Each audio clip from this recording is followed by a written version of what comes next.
Hello everyone and welcome to another FeedArmy video. My name is Emmanuel and today Google has launched an article, How to Succeed with Google Shopping during the holiday seasons. So I will read the article and then give my own feedback on each topic because not everything is as transparent as it is. And so also want to share my own experiences, what could be helpful in your case. So if we have a look here, this is the holiday promotion season article. What it basically is a platform and product data readiness. So how to be successful during the holiday season. So the first point they go over is optimize product confidence through data quality. Now that is very important. So basically, in short, what it says is that you should improve every single detail of your data feed. However, it focuses on only a few items. So here it says ensure data accuracy. All product titles, descriptions, price, and availability attributes must be accurate and up to date in your primary feed. This is the foundation for matching highly relevant user searches.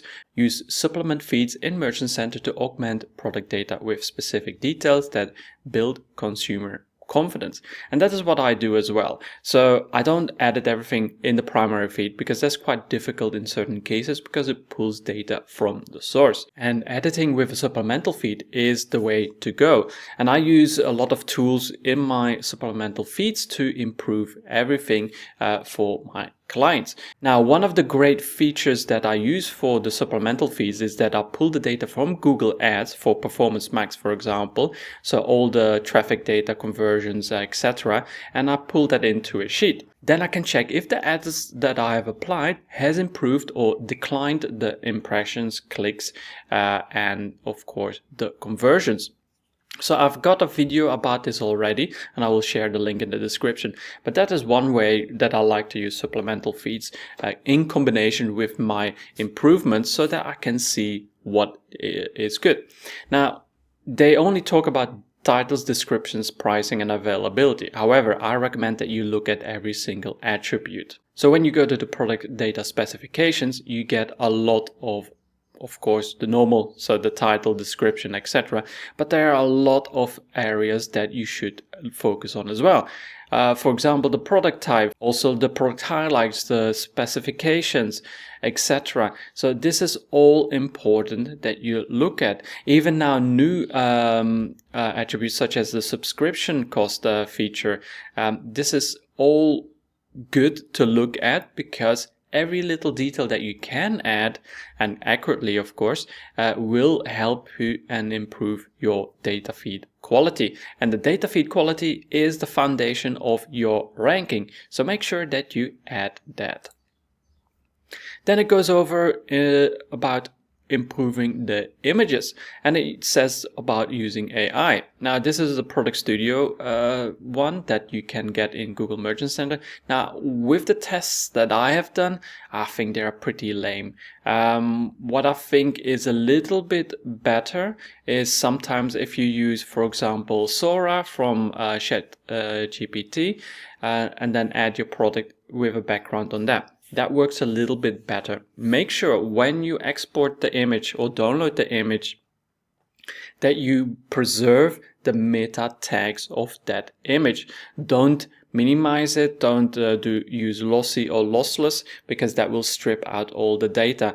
And the reason it is important is that Google has a policy that requires you to identify images that are AI generated or they are real.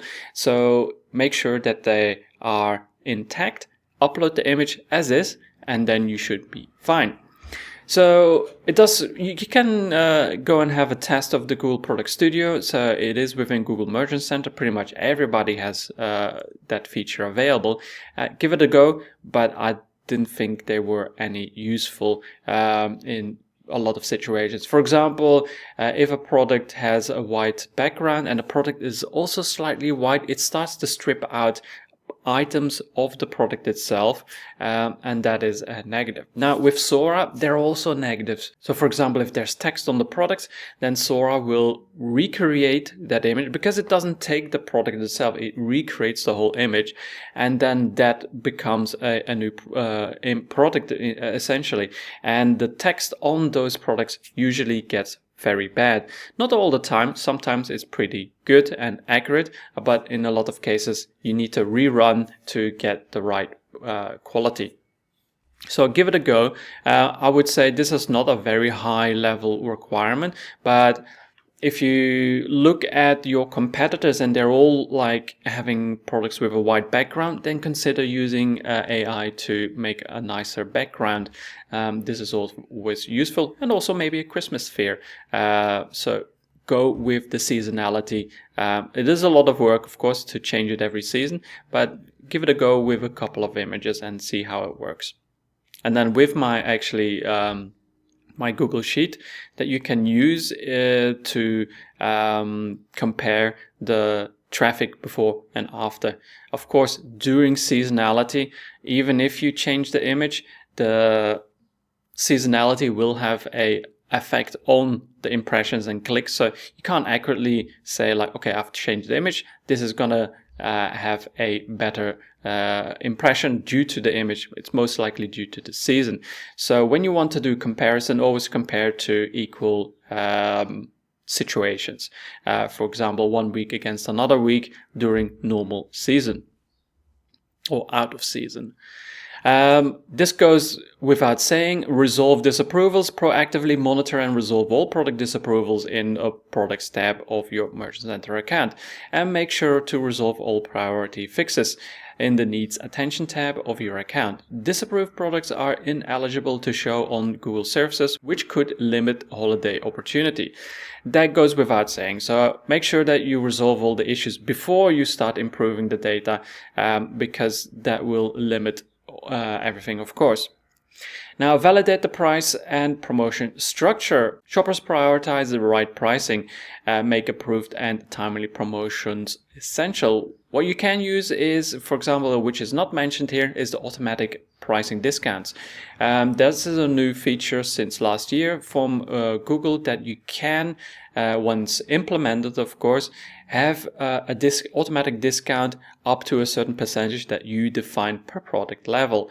So, for example, if you say Google can lower the price up to 5%, for example, so if there's a competitor that has a lower price than you, then Google will match that or have a little lower price to make sure that you get the click instead of your competitors. Now, you do have to test around how that affects your business, because it's all good and well to have these promotions, but you still need to be profitable. And in most cases, I've seen certain merchants just discount so much that they say, oh, I need to either have higher sales volume or we need better revenue out of that. And, you know, they just go bankrupt afterwards. So be careful with promotions and just do it if you can afford it. So verify the promotion status, that's clear, but you usually get an email from Google when a promotion is rejected. So you can always check that. Also leverage the sale price.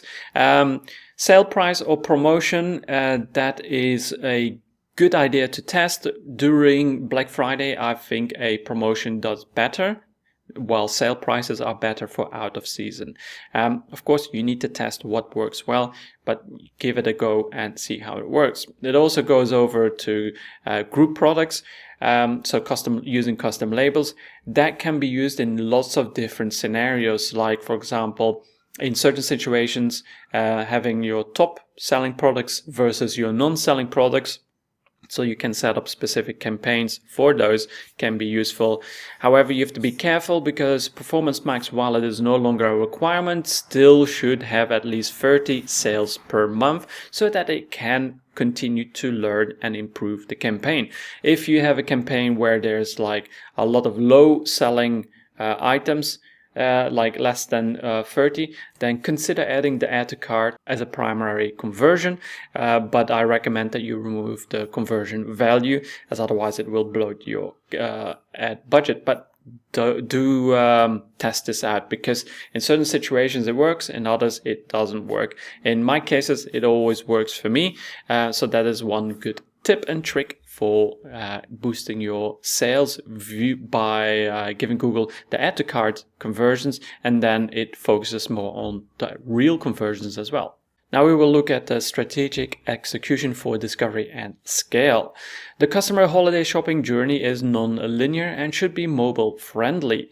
Deploy AI-powered campaigns to meet demands at scale, from broad discovery to specific last mile purchase intent. Be very careful with this because it's not as straightforward as you might think. Often you will find that, for example, demand gen ads work, but in other cases, it just doesn't work at all. Check your Performance Max data. So there's a new attribute that shows you the flow of each category, and you will find that certain accounts, if you're managing multiple, you will find that certain accounts demand gen works and does help get conversions, but then it also doesn't. Make sure that you add all the conversion actions, such as add to cart, begin checkout, any type of clicks that might be useful, as well as making the payment details and then continuing in the checkout, etc. View the cart page. Those are all important conversion actions. And then when you view the Performance Max flow, then you can see all those points, what goes to what and how much. That's very beneficial for you to learn what works and what doesn't. So implement local inventory ads. Of course, if you have a physical store, then this is very good. So definitely add the local inventory ads. However, I've noticed that in certain situations, if you don't have good enough tracking for local visits, is that it can be bloated due to how Google tracks. Certain cases I've noticed that, for example, customers said, oh, we only had 30 in-store visits, but Google tracked 150. It's very bad. Now, of course, I don't do this much. So my clients are mostly online, not physical. And so I don't have a lot of experience, but for the ones that I do have experience with, it kind of fails. But do test. Every time. I don't recommend that you just listen to everybody who's making a video to the letter. If they suggest something, do a test, compare, because it might work, it might not work. And it's not due to, for example, what they say is wrong or what I say is wrong or right. It is also about your account, your situation. It's always different. So now they also suggest prioritize mobile experience. Now this has been a case for the last 20 years. So if you haven't done it by now, then you do need to focus on ensuring that smartphones have the capabilities to use your website sufficiently. When I do consultation checks, I do in certain, like maybe 20%, I do still see poor design. But it's difficult, for small businesses. It's very difficult to optimize for all these different platforms. But I do recommend that you focus on that, especially smartphones, because with smartphones, it's a good first step for the consumer to go to your website. And usually, in most cases, they go and make a purchase then via the desktop, laptop, etc. So that is why smartphones is very important, because it's the first initial touch base for most cases. I wouldn't be surprised if it is 80% in certain cases or even more. So then it says capture demand at scale with the AI Power Pack. You can leverage Google's AI suite to serve emerging trends and capture broad demand and high intent users. Performance Max is a good campaign. However, in certain situations, you might find that certain areas are not performing as well as others. For example, you might see that search is doing pretty good and display, but not Gmail and discovery. So in that case, what I recommend you do is add a Performance Max with an ad group that has no assets. And then it will just, well, in most cases, it will just target search and display. Integrate demand gen campaigns. That as well, sometimes, as I mentioned earlier, it works and sometimes it doesn't. It depends on a lot of situations. It also depends on what you're using. So for example, you can use product and images, or product and YouTube videos. So it depends on the situation. It depends on your account, your niche, how your consumers communicate with you. That is how it actually works. So for example, if there's not much discovery for your type of products, then obviously this will not work. Then it goes to say to align budgets and inventory. Now, with this is make sure that you add budgets at a 20 to 30% increase or decrease as to not to affect the campaigns in a learning process too much.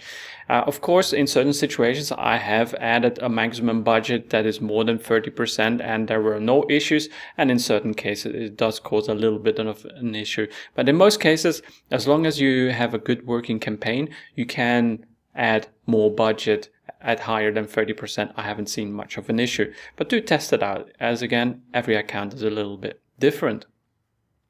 Now, the last one that it suggests I find is the most difficult because I work with a lot of small companies. This is extremely difficult. So to leverage video as a validation and commerce engine. Video is an important way to build trust and drive product confidence. Integrate YouTube shopping. Make sure your merchant center is linked to your YouTube channel via the YouTube shopping integration settings. This allows you to manage product feeds used for direct tagging in YouTube Shorts, live streams, and videos, capitalizing on social e-commerce purchases. Connect creative to commerce. Make sure that video and social media creative are directly linked to an instantaneous mobile-friendly checkout path to capitalize on the massive increase in social media e-commerce purchases. Now, again, I would love to have a case where it's easy to make product videos, but it's very difficult. For example, I've tried a little bit with AI and it's not great. It just lowers the quality of the brand that you're representing.